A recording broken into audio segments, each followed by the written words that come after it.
In this video, you will see how to edit or create employer address records, how to edit or create employer contact records, how to view employer account activity.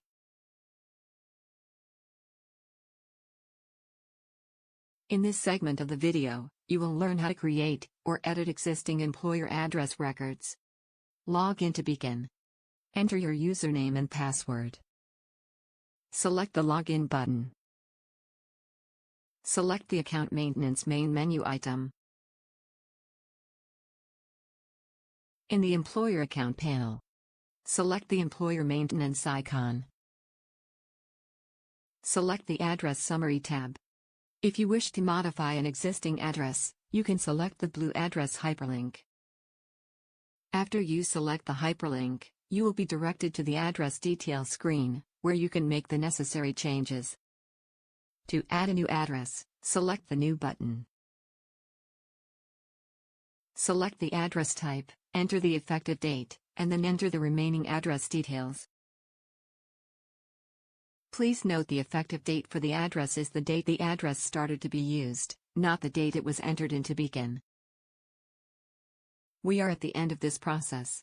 You have seen how to access existing address information, and how to create new address information. Select the Save button. In this segment of the video, you will learn how to access employer contact records. Contact records hold information on the points of contacts for an employer, and how they can be reached. You will learn how to edit existing records, as well as how to create new records. Log in to begin. Enter your username and password. Select the Login button. Select the Contact Summary tab. If you wish to modify an existing contact, you can select the first name hyperlink. To add a new contact, select the New button. In the Contact Information panel, enter the contact information. We are at the end of this process. You have seen how to edit existing contact information, as well as how to create new contact information. Select Save.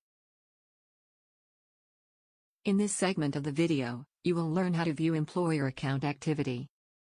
Activity includes any changes made to the employer account, as well as any new information added or received. Log in to begin. Enter your username and password. Select the Login button. Select the Account Activity tab. You can narrow down the search results by entering or selecting search criteria and then selecting the Search button. Select the Search button. The search results will display the process name, a short message concerning the process, the user who performed the work listed, the date the work was performed, and a blue history hyperlink if a change was made to the record. This completes the video. This has been an overview of how to maintain your account information within Beacon.